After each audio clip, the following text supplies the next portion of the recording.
네, 반갑습니다. 쉽게 이해되는 역사서, 시가서.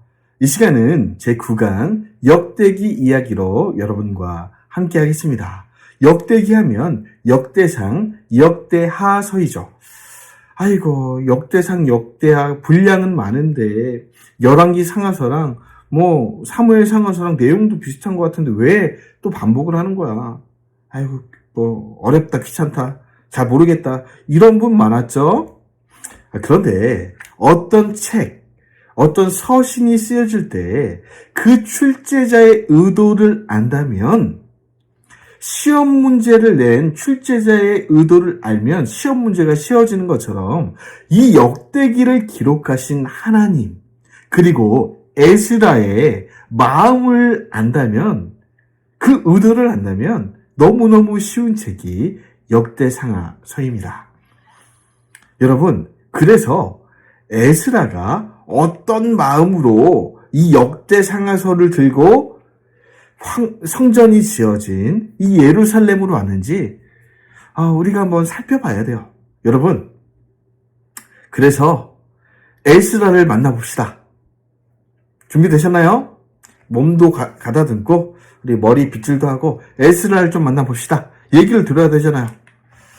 자, 포로기한 스토리를 한번 정리를 다시 해보면, 고레스 칙령이 나고 스룹바벨과 대제사장 여호수아가 제1차 포로기환을 시작하고 성전을 짓고 있는데 방해가 많으니까 막 멈춰졌다가 학계 스가랴의 이 격려와 또 이제 예언, 또 도움으로 우여곡절 끝에 성전은 지어지는데, 아니 그렇게 가라고 했더니 저희는 시골 싫어요, 황폐된 예루살렘 싫어요 하면서 지금 남아있던 이 페르시아의 유대인들이 하만도 죽을 뻔했잖아요. 하만 때문에. 하만이 다 죽이려고 했던, 특별히 모르드게를 달려고 했던 그 장대에 본인은 달리고 모르드게와 에스더는 이 페르시아의 실권자가 되는, 그래서 불임절의 기원이 되는 이야기 에스더서였습니다. 너무 재밌으셨죠? 그러면 역대상하서는 뭐냐? 요런 상황에서 꽤 시간이 흘렀습니다. 다시 말해 1차 기한이 지나고 약 6, 70년 꽤 시간이 지났죠. 그 시점 돼서 이제 어느 정도 예루살렘도 안정되고 성전도 큰 탈 없이 지어져서 백성들이 이제 삶의 터전을 잃고 다시 살고 있을 때 바로 이 시점입니다. 이때 에스라 학자 겸 제사장 겸 아주 학자라는 표현이 더 잘 어울리겠습니다. 율법 학자가 돌아올 마음을 가졌다는 거예요. 이것이 바로 2차 기한 에스라서 7장에 등장하는 이야기인데요. 올 때 역대 상하서를 들고 왔다는 거예요. 율법 학자였던 에스라가, 내가 왕을 자문하는 사람이잖아요, 에스라가. 그러니까 왕의 자문위원이자 거기서 누가 건들 사람도 없고 잘 먹고 잘 살 수 있는 거죠. 그런데 먹고 사는 게 인생의 목적이라면 그냥 그렇게 살다 죽으면 돼요, 페르시아에서. 그런데 에스라에게는 사명이 있었습니다. 귀한 공동체, 그래 성전은 지었지. 그런데 율법을 누가 가르치니? 율법을 연구하고 바벨론 페르시아 땅에서 연구하고 정리하고 하다 보니까 이것을 나만 가지고 있을 수 없고 다시 포로 귀환한 예루살렘 백성들에게 가르쳐야겠다. 마치 이런 것 같은 거예요. 이 말씀을 전하지 않으면 가슴이 불타는 것 같아서 전할 수밖에 없습니다. 예레미야의 심정 같았을 거라고 저는 봅니다. 에스라가 그럴 이유가 전혀 없어요. 그냥 페르시아에서 잘 먹고 잘 살면 됩니다. 그런데 에스라는 먹고 사는 목적, 다시 말해 인생의 목적이 생존이 아니었어요. 사명이었습니다. 내가 죽는 한이 있어도 이 사명, 말씀을, 율법을 백성들에게 가르치는 그 사명을 위해 살겠다. 그래서 민족교육서, 민족교육율법서, 역대 상하서를 들고 아름다운 성전, 물론 솔로몬 성전보다 못했겠죠. 그러나 성전이 지어진 하드웨어는 지어졌어요. 그런데 이런 컴퓨터도 그렇잖아요. 여러분은 멋진 컴퓨터, 뭐 의리의리한 컴퓨터 하드웨어가 있다고 쳐봅시다. 뭐 램도 좋고 CPU도 좋고 다 좋아. 근데 윈도우가 없다. 굴러갑니까? 말짱 뭐 그냥 기계죠. 그냥 뭐 철값 받는 거죠. 그런데 윈도우 소프트웨어가 들어가는 순간 그 컴퓨터는 너무너무 유용한 컴퓨터가 되는 것처럼 우리가 성전만 지어서 뭐하니? 그 성전 안에서 살고 있는 하나님의 백성들이 따라야 할, 마땅히 배워야 할, 지켜야 할 율법을 가르치겠다. 그 마음을 가지고 역대 상하서, 물론 이것뿐은 아니죠.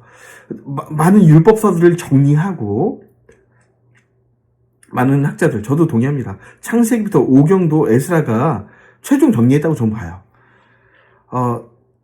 구약 성경 거의 대부분을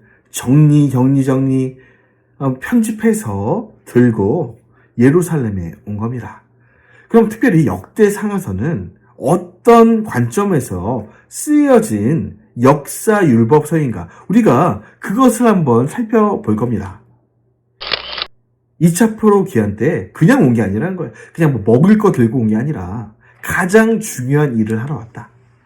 이게 뭐냐? 에스라서 7장 10절인데요. 너무 중요한 말씀이니까 읽어볼까요? 시작. 에스라가 여호와의 율법을 연구합니다. 일단은 연구만 하면 학자죠. 근데 여러분 지금도 그래요. 신학교에 수없이 많은 신학교에 학자들은 많습니다. 뭐 공부 잘하는 사람도 많아요. 특히 유럽 보세요. 신학교 많잖아요. 학자 많아요. 연구합니다. 그런데 그 연구만 하고 준행은 안 해요. 그리고 연구도 제대로 한 게 아니라 막 말씀을 조각조각 내고 찢어버리고 가위질하고 소위 자유주의 신학이죠. 에스라는 그런 의미에서 연구할 뿐만 아니라 준행하기로 했다. 그리고 율례와 규례를 가르치기로 결심했다. 가로치고 에스라의 사명이라고 적어놓으시면 되겠네요. 이것이 비단 에스라만의 사명이겠습니까? 특별히 저는 목사로서 이 사명, 에스라의 사명을 동일하게 부여받은 자라고 저는 정체성을 제 마음속에 자리매김하고 있어요. 여러분은 어떠십니까? 야, 나는 성도인데 뭐. 아니에요. 모든 믿는 백성들은, 하나님의 자녀들은 교사가 되어야 합니다. 자, 어쨌든 이 에스라의 사명을 가슴에 품고 오는데, 우리들이 포로 백성 된 것은 말씀을 버렸기 때문이다. 예레미야, 수많은 선지자들이 외쳤던 그 외침과 똑같죠. 그러니 역사를 다시 배우고 율법을 다시 배우자. 여러분, 그 유명한 말씀이 있죠. 역사를 잊은 민족에게는 미래는 없다. 에스라가 유대인으로서 유대 민족이 살 길은 유대 민족의 바른 역사와 율법을 배우는 수밖에 없다. 그렇게 생각한 거예요. 독립운동가셨던 단재 신채호 선생님도 여러분 이렇게 대한민국의 역사를 바르고 정확하게 정리하고 정의롭게 또 살펴보고, 그런데 뭐 10년 넘었죠. 어떤 정권에서는 막 역사 교과서를 뭐 정규 과목에서 빼겠다. 나라 망하자는 거죠. 아니, 대한민국의 역사를 배우지 않으면 우리가 대한민국 백성이 아니죠. 그러니까 역사를 빼면 그 민족은 사라지는 겁니다. 역사적 정체성이 있어야 그 나라 백성이 되는 거예요. 이 신채호 선생님의 말씀이 맞는 말씀이고, 에스라의 마음속에도 아마 모르긴 몰라도 이런 비슷한 단어가 문장이 새겨져 있었을 거라 생각이 됩니다. 제가 아까 말씀드렸는데 이것은 목사만 하는 게 아니다. 교회 존재에 의의가 있다면 여러분 지상명령 예수님께서 승천하시기 전 모든 교회들에 저와 여러분들에게 명하신 것은 목사에게만 명하신 게 아니에요. 제자라 신자라 말씀하고 있다면 성도라면 누구나 가르쳐서 지키게 하는 사명. 뭐를요? 말씀을요. 역사를요. 성경을요. 예수께서 나와 말씀하여 이르시되 하늘과 땅의 모든 권세를 내게 주셨으니 그 예수님이 우리 뒤에 계신 우리 안에 계시니 그러므로 너희는 가서 모든 민족에게 가서 말씀이 없는 곳 예배가 없는 곳에 가서 말씀이 있게 하고 예배가 있게 하라. 제자로 삼고 아버지 아들과 성령의 이름으로 세례를 베풀고 이것을 끝내면 안 돼요. 이것은 당연히 해야 되는 일이고 그 위에 교회에게는 내가 너에게 분부한 모든 것을 말씀을 창세기부터 계시록까지 가르쳐서 지키게 하라. 내가 먼저 지키고 내가 먼저 배운 말씀을 지키고 물론 여러분 그런 건 있어요. 100% 지키는 사람은 없죠. 그러나 내가 배운 말씀을 지키려고 노력하면서 또 가르쳐라. 그런 자들에게 세상 끝날까지 항상 함께 있겠노라. 그러므로 이 에스라의 사명은 저의 사명이고 여러분의 사명입니다. 그러므로 제가 지금 하고 있는 이 성경을 66권 창세기부터 계시록까지 연대기로 그 원, 의미와 목적 이것을 바르게 정리해서 가르쳐 드리는 것은 우리 인생에 사람으로 태어나서 해야 할 가장 중요한 사역이다. 저는 그렇게 믿고 있습니다. 여러분도 이 사명에 동참하시길 바라고 권해드립니다. 그래서 역대 상하서를 통으로 보자면 이런 문장으로 정리할 수 있겠습니다. 돌아가자. 어느 시대로요? 다윗 시대로. 왜? 우리가 포로되었던 것은 다윗처럼 하지 않았기 때문이다. 우리 민족이 궁극적으로 지향해야 할 그 궁극적인 나라는 다윗이 이룩했던 다윗 시대의 나라가 아니겠는가라는 관점에서 역대 상하서를 기록하고 있다는 거예요. 여러분, 나라를 재건하라고 합니다. 롤 모델이 있어야 될 거 아니에요. 맞습니까? 우리나라도 대한민국에 잘 나갔던 때도 있고 정말 나라적으로 흥황했던 때가 있고 우리가 되게 그럴 때 그때로 돌아가자 그러지 않습니까? 그때 역사를 보기도 하고 그때 왕들은 백성들 어떻게 행동했는가 우리가 연구하기도 하고요. 마찬가지로 여러분 이스라엘의 역사 포로전 역사 가운데 나라 같은 나라 왕 같은 왕은 총 3명 있었습니다. 다윗, 솔로몬 그리고 요시야. 이따 보시겠지만 그래서 다른 왕들은 간략하게만 기록하고 물론 나쁜 점들은 좀 축약합니다. 다윗, 솔로몬, 요시야만 마치 돋보기 렌즈로 우리가 중요한 내용 볼 때 돋보기 렌즈를 딱 보잖아요. 그런 것처럼 다른 것들은 다 포커스 아웃 해버리고 포커스 온에서 다윗 시대 포커스 온, 솔로몬 시대 포커스 온, 요시야 시대 포커스 온 요렇게 집중해서 그 시대 돌아가고 싶은 나라만 취사 선택해서 그렇게 부각해서 장점을 나타내고 그러니까 우리 이 시대도 돌아가지 않을래라고 권면하는 책이 역대 상하서다. 끝! 역대 상하서 끝났습니다. 벌써 끝이라고요. 조금만 더 할게요. 끝났어요. 어쨌든 그런 관점으로 읽으면 됩니다. 역대 상하서는. 그래서 인류 창조부터 바벨론 포로 귀환까지의 민족 역사를 살피고 누구를 주목한다고? 다윗 시대 그리고 솔로몬 시대 주목하고 또 덧붙이자면 요시야 시대 그 시대의 찬란한 영광을 부각시켜 포로 귀환 못하네요. 포로 귀환 백성들이 나아갈 방향성을 제시했다는 거예요. 롤모델을 기술하고 우리 다시 재건된 스룹바벨 성전 예루살렘 유다 백성 여기로 돌아가자. 나 다시 돌아갈래. 설경구 그 바카스탕에서 외쳤죠.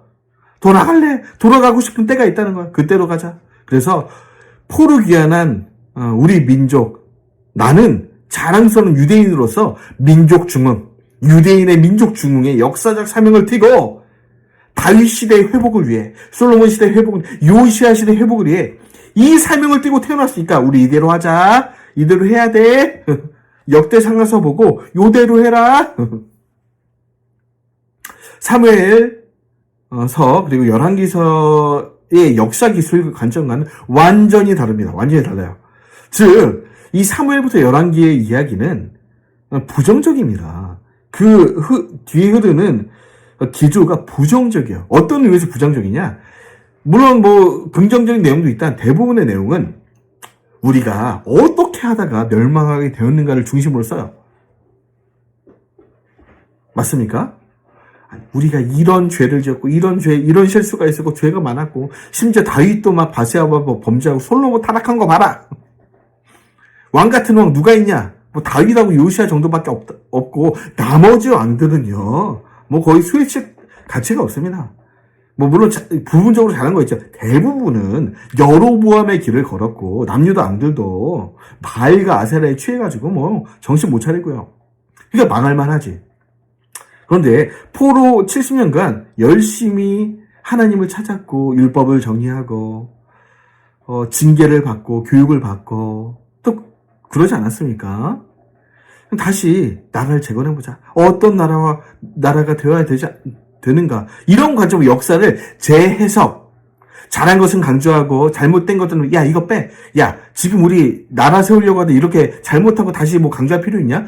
뭐 우리 다 알잖아. 잘못한 거 다 아는데 뭐 그런 거 다윗 잘못한 거 좀 빼자. 솔로몬 이거 뭐 우상 숭배한 거 야 이런 거 좀 빼. 잘한 것만 해. 잘한 것만. 이것만 배울 거니까. 부정적인 거 웬만하면 쓰지 마. 그래서 그런 의도적인 선택적인 기술을 통해 기록된 성경이 역대상하서다. 그래서 풀스토리를 보면 역대상 1장부터 9장까지는 아담부터 시작합니다. 그래서 우리는 어떤 백성이냐면 하나님의 백성이라는 천지를 창조하신 하나님, 초대 첫사람 아담부터 시작하는 우리 역사는 아담부터야. 무슨 소리야. 우리는 하나님, 창조주 하나님 백성이다. 아담부터 시작해요. 아주 뭐 스토리가 광대하죠. 모세부터 아닙니다. 아담부터 다윗 이전까지의 족보, 창출, 민수, 사사기까지 그 내용을 축약합니다. 축약. 그러니까 이걸 왜 기록하는 거예요? 네, 그 근원을 하나님께로부터까지 간다는 거죠. 그리고 10장부터 29장까지는 다윗왕. 여러분 뭐라 그랬습니까? 나머지 곁가지 장들은 다 쳐버려. 이런 표현 써서 죄송한데 그냥 뭐 간략 정도가 그냥 간략하게만 적고 다윗왕에 포커스온 하는 거예요. 다윗왕, 야 다윗 뭐 다 끌어와봐. 다윗 잘했던 거 다 지금 적어보자. 잘못한 거 빼버리고. 그래서 사무엘상하서. 근데 주로 잘한 것. 그리고 솔로몬의 역사 1장부터 9장까지인데 열왕기 상서죠. 사실은 솔로몬의 이야기가. 솔로몬 그 영광스러운 그 평화의 왕, 아름다운 성전 건축, 봉헌 좋은 것만 다 썼네. 타락한 거야.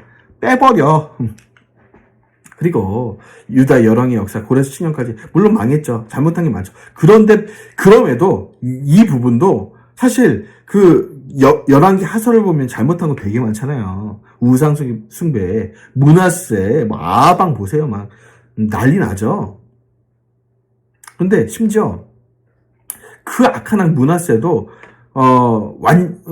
열왕기서는 천하의 몹쓸 놈인데 므낫세에게도 조금 회개하는 듯한 보였다 뭐 이런 정도로 심지어 므낫세조차 조금은 좋은 면도 살짝 얘기할 정도로. 그러니까 무슨 얘기냐면 우리 지금 다시 돌아가려고 하는데 잘한 역사도 한번 취합해 보자. 뭐 그렇게 해서 쓴 거예요. 열왕기 하부터 에스라서 1장 1절 3절까지 고레스 칙년까지 이렇게 이 범위를 축약해서 잘한 것을 강조해서 쓰고 있습니다. 역대 상세의 파노라마, 에스라가 기록한 것이 확실합니다. 이런 걸 쓸 사람 에스라밖에 없어요. 그러니까 여러분 창세기를 보면 아담부터 시작한 그 역사도 에스라가 최종 정리했다고 보는 거예요. 그래서 왜요? 역대 상서가 어디까지 끌고 간다고요? 첫사람 아담까지 끌고 가잖아요. 그리고 이 문체가 창세기 문체와 역대상 에스라가 쓴 이 문체가 거의 비슷합니다. 그러니까 창세기의 최종 기록은 에스라 시대라고 보는 것이 맞아요. 그렇게 보시면 됩니다. 시조 그리고 그 창세기에서 있는 지명, 인명 이런 것들이 그 포로 시대 정도까지 오지 않고는 상상할 수 없는 단어들이 많이 등장합니다. 아주 고대가 아니라는 거죠. 어쨌든 역대상은 한 권이었는데 기독교에서 두 권 나눴습니다. 자, 제가 했던 다 내용이고 민족 중흥의 역사적인 사명을 강조했고요. 다윗과 솔로몬 시대 영광으로 회복하자. 순수 역사서라기보단 목적이 담긴 역사서. 사실 목적이 없는 역사는 없죠. 역사는 승자의 기록이다. 뭐 그런 얘기가 있긴 한데 역대상하서야말로 정말 목적이 가득 담긴 그런 성경이고요. 역대하서는요. 솔로몬 왕의 즉위에서부터 고레스 칙년까지 에스라서 1장 1절에 3절까지 거기까지 기록하고 있습니다. 그러니까 에스라서 쓸 때 역대상하서 같이 썼다. 뭐 그렇게 보는 게 맞죠. 두 개 합치면은 그렇게 이어집니다. 자연스럽게 이어집니다. 그래서 전체 내용 중 100페이지거든요. 56페이지. 역대하서의 100페이지 중 56페이지를 할애한다. 다윗과 솔로몬의 치적을. 이렇게 봐야 이 역대하가 이해되지. 요 관점 없이 읽으면 이거 역사는 같은 것 같은데 이거 무슨 얘기를 하는 그렇다는 의미예요. 즉 다윗과 솔로몬의 치적을 소상하게 기술하기 위하여 아담부터 고레스 칙년까지 역사 중에 다윗과 솔로몬 그리고 요시야 왕의 치적을 다루는데 많은 지면을 사용했다는 점을 볼 수 있습니다. 네, 제가 했던 내용이죠. 눈으로 쭉 읽어보시고요. 그래서 1장부터 9장까지는 역대상서요. 다윗 시대로 갑시다. 족보, 아담부터 시작한 족보. 사울 왕가가 몰락했다. 이것도 뭐 짧게 써요, 뭐. 네. 짧게 언급하고 넘어갑니다. 그리고는 다 다윗이에요. 그냥 다윗. 그리고 다윗의 치적만 강조하는데 예루살렘에 복귀한 다윗은 박수. 성전 건축 소원 얼마나 귀하냐. 성전터 마련하고 박수. 설계도면 자세하게 기록하고 건축 헌금한 거 박수. 뭐 그리고 사무엘상하서 열왕기 하서에는 잘 기록되어 있지 않는 성전 봉사 제도가 있습니다. 다윗 왕이 만들어 놓은 24단열 이 반차를 따라 성전을 봉사하는 그 제사장 레인 제도 그리고 찬양대 레이지파의 그 찬양대를 세우는 그 내용들 이런 거는 여기 있다는 거예요. 세세하게 아주 세밀하게 포커스온에서 이런 걸 또 이제 잘한 거 있잖아요. 미처 그 전 역사서에 쓰지 못한 이 다윗의 아주 아름다웠던 이 시적들을 아주 강조해서 기록하죠. 역대하는 더 간단해. 1장부터 9장까지는 솔로몬이 성전 건축하고 그 하나님이 말씀하시는 그 은혜들 성전 봉헌식 가운데 주셨던 정말 그 가슴이 웅장해지는 하나님의 약속 여러분 있잖아요. 그런 것들이 더 감동적으로 기록되어 있습니다. 그리고 솔로몬이 얼마나 정치를 잘했고 평화의 왕이고 그 솔로몬의 치적이 얼마나 대단했는지 의리의리했다. 여기로 돌아가자.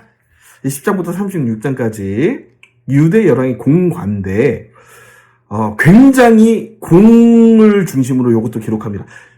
잘못하면 많죠. 나쁜 왕들이죠. 그런데도 그 중에서도 굳이 잘한 것들을 그래도 좀 이게 좀 얘기를 합니다. 자, 10장부터 11장 왕국 분열, 유대 열왕의 공과도 이어지고 멸망 성적파 이것도 간단하게 합니다. 간단하게. 예. 그렇게 해서 다시 돌아온다. 고레스 칙년 떨어졌다. 여기까지 기록하는 거죠.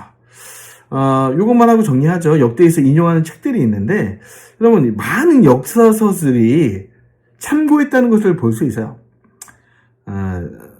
여호와의 전쟁기 기억나시나요?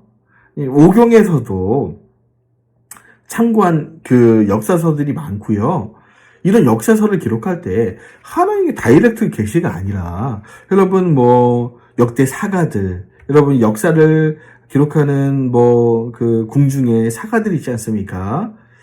열하일기, 궁중일기 이런 것들을 정리하기도 하고 수많은 역사책도 역사가들의 책들을 주석책들 이런 것들을 참고하여 기록했다는 거예요. 그러니까 이 성경은 여러분 뜬구름 잡는 얘기가 아닙니다. 결코요. 세상에서 가장 신뢰할 만한 역사책이다. 그러니까 역사적 바탕 위에 기록되어 있기 때문에 역사적 사실이기에 믿는 거죠. 저는 성경이 역사적 사실이 아니라면 믿지 않겠습니다. 사실이에요. 그 누구보다 정확한 이것을 기준으로 모든 역사가 기술되어야 됩니다. 그러니까 여러분 성경을 뜬구름 잡듯이 읽지 말고 좀 공부할 필요가 있다. 그래서 에스라가 이렇게 많은 역사를 연구하고 율법서를 뒤적여보고 그러면서 또 성령이 감동하셔서 캐논 정경 66권의 정경이 확립이 된 거죠. 여러분 그런 식으로 이 성경을 공부할 필요가 있다는 점을 역대기에서 또 보여주고 있습니다. 이렇게 역대기를 정리하니까 너무너무 쉬워졌죠? 역대기 한번 다시 읽어보시기 바랍니다. 감사합니다. 그 전에 우리 다음 시간은 역사서에는 마지막 책이 되겠네요. 어떤 책이죠? 느헤미야 이야기로 역사서를 마무리하도록 하겠습니다. 다음 주에 뵙겠습니다.